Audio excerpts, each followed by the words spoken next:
Hi നമസ്കാരം. എന്താണ് വിശേഷങ്ങൾ? അങ്ങനെ നമ്മുടെ കടപ്പുറമ്പത്തേക്കാവ് വേലയുടെ ഫസ്റ്റ് പാർട്ടി നമ്മൾ കഴിഞ്ഞ ദിവസം അപ്ലോഡ് ചെയ്യുകയുണ്ടായി. നല്ലൊരു വ്യൂസും കാര്യങ്ങളൊക്കെ ആ ഇതിൽ ലഭിച്ചിരുന്നു. അപ്പോൾ അതിൽ നമ്മൾ കാണിച്ചതെന്ന് വെച്ച് കഴിഞ്ഞാൽ ഫസ്റ്റ് പൂരം നടന്ന ദിവസത്തെ കാഴ്ചകളാണ്. ഇനി നമ്മൾ സെക്കൻഡ് പാർട്ടിൽ കാണിക്കാൻ പോകുന്നതെന്ന് വെച്ച് കഴിഞ്ഞാൽ പൂരം കഴിഞ്ഞ് പിറ്റേ ദിവസം ഇവിടെ കുറേ സംഭവങ്ങളുണ്ട്. സാധാരണ നമ്മളൊരു ആനപ്പൂരമാണ് വെച്ചെങ്കിൽ ആനപ്പൂരം നമ്മളുണ്ട്. ആന 10 മണിയാകുമ്പോൾ ആനയുടെ പരിപാടി കഴിഞ്ഞാൽ പൂരം കഴിഞ്ഞു. പിന്നെ അവർക്ക് അതിൻ്റെ ബുദ്ധിമുട്ടും കാര്യങ്ങളൊന്നുമില്ല. കാളപ്പൂരമാകുമ്പോൾ അതിൻ്റെ ബാക്കിൽ കുറേ പ്രയത്നങ്ങളും കുറേ പേരുടെ അധ്വാനത്തിൻ്റെ ഫലമായിട്ടാണ് ഈ കാള നീങ്ങുന്നത് തന്നെ. ഒരു കാളനെ വലിക്കണമെങ്കിൽ മിനിമം 10, 15, 20 പേർ വേണം. അതുപോലെ തന്നെ കാളനെ ഒരുക്കണ പരിപാടി, കാളനെ ഒരുക്കി കഴിഞ്ഞ് അഴിച്ചു വെക്കണ പരിപാടി, ഇതൊക്കെ നമ്മൾ ഇന്നുവരെ കാണാത്ത കാഴ്ചകളാണ്. ഞാനും കണ്ടിട്ടില്ല. ഞാനിപ്പോൾ ആദ്യമായിട്ടാണ് ഇങ്ങനെ ഒരു കാഴ്ച കാണുന്നത് കേട്ടോ. നമ്മുടെ നാട്ടിലെ പൂരമാണെങ്കിൽ തന്നെ പൂരം കഴിഞ്ഞാൽ നമ്മൾ രാത്രി 12 മണിക്ക് ശേഷം കിടന്നാൽ പിന്നെ രാവിലെ 10 മണി തിരിച്ച് നേരെ നമ്മളെ ജോലിക്ക് പോകും. അപ്പോൾ മറ്റുള്ള കാഴ്ചകൾ നമുക്ക് കാണാൻ പറ്റുന്നില്ല. അപ്പോൾ ഇന്നത്തെ വീഡിയോ അതാണ്, പൂരം കഴിഞ്ഞിട്ടുള്ള കാഴ്ചകൾ. അപ്പോൾ എല്ലാവരും വീഡിയോ സ്കിപ്പ് ചെയ്യാണ്ട് കാണുക. നമ്മളെ കടപ്പുറമ്പത്തേക്കാവ് പൂരം എന്ന് പറഞ്ഞ 3 ദേശങ്ങളിൽ നിന്നുള്ള കാളകളാണ്. ഓങ്ങല്ലൂർ ദേശം, പള്ളിപ്പുറം ദേശം, കീഴായൂർ ദേശം. മൊത്തം 44, 46 കാളകൾ ഉണ്ടായിരുന്നു. 50 താഴെ കാളകളാണ് ഉണ്ടായിരുന്നത്. ഇന്നലെ തന്നെ ആയിരുന്നു നമ്മൾ ഉത്രാളിക്കാവ് പൂരവും. അപ്പോൾ അതുകൊണ്ട് ഇവിടെ ആളുകൾ കുറഞ്ഞുണ്ടായില്ല. അത്യാവശ്യം നല്ല തിരക്കും ജനത്തിരക്കും കാര്യങ്ങളൊക്കെ അവിടെയും കാണാനിടയായി. അതുപോലെ കച്ചവടക്കാരും അത്യാവശ്യം ഉണ്ടായിരുന്നു. അപ്പോൾ ഈ വീഡിയോയിൽ കാണുന്ന മാതിരി ഫസ്റ്റ് നമ്മൾ കാണുന്നത് ഇതാണ്. വിളിച്ചപ്പാടും കുറച്ച് പേരും വന്നിട്ട് ഈ കാളനെ ഇങ്ങനെ വലയം വെക്കുകയാണ്. എന്താ ഞാൻ നിങ്ങളെ പറഞ്ഞു മുഷിപ്പിക്കുന്നില്ല. എന്നത്തെയും പോലെ നമ്മളിന്നും കാഴ്ചകളിലേക്ക് പോവാം. ഇനി വീഡിയോ കാണുന്നവരിൽ ഫസ്റ്റ് പാർട്ട് കാണാത്തവരുണ്ടെങ്കിൽ അത് കാണാൻ ശ്രമിക്കുക. നമ്മുടെ ചാനൽ സബ്സ്ക്രൈബ് ചെയ്യുന്ന കാര്യം പരിഗണിക്കുക. വീഡിയോ ഇഷ്ടപ്പെട്ടാൽ മറ്റുള്ളവർക്ക് ഷെയർ ചെയ്യുക.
അപ്പോൾ ഇങ്ങനെയാണ് ഇവിടുത്തെ കാഴ്ചകൾ കണ്ടില്ലേ.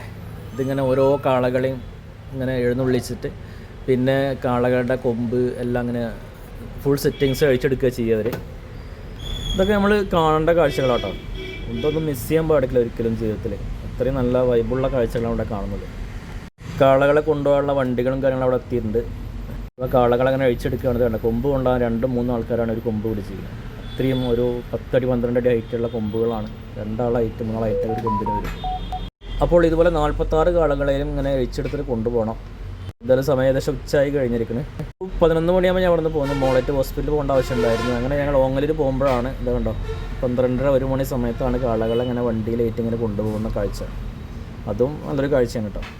അപ്പോൾ നമ്മുടെ വീഡിയോ ഇവിടെ വൈൻഡപ്പ് ചെയ്യാൻ സമയമായി. അപ്പോൾ നിങ്ങൾക്ക് വീഡിയോ ഇഷ്ടപ്പെട്ടാൽ മറ്റുള്ളവരിലേക്ക് ഷെയർ ചെയ്യുക. ചാനൽ സബ്സ്ക്രൈബ് ചെയ്തിട്ടുണ്ടെങ്കിൽ ചാനൽ സബ്സ്ക്രൈബ് ചെയ്യുന്ന കാര്യം പരിഗണിക്കുക. അപ്പോൾ ഇനി വെള്ളിയാഴ്ച ചാലശ്ശേരി പൂരമാണ്. അതിൻ്റെ വീഡിയോ നമ്മൾ ചാനലിലൂടെ അപ്ലോഡ് ചെയ്യുന്നതാണ്. അത് കഴിഞ്ഞാൽ നമ്മൾ ടോയ്സിൻ്റെ വീഡിയോ കണ്ടിന്യൂ ചെയ്യുന്നതാണ്. അപ്പോൾ പുതിയൊരു വീഡിയോ വരുന്നവരെ വീണ്ടും ഓക്കെ ബൈ.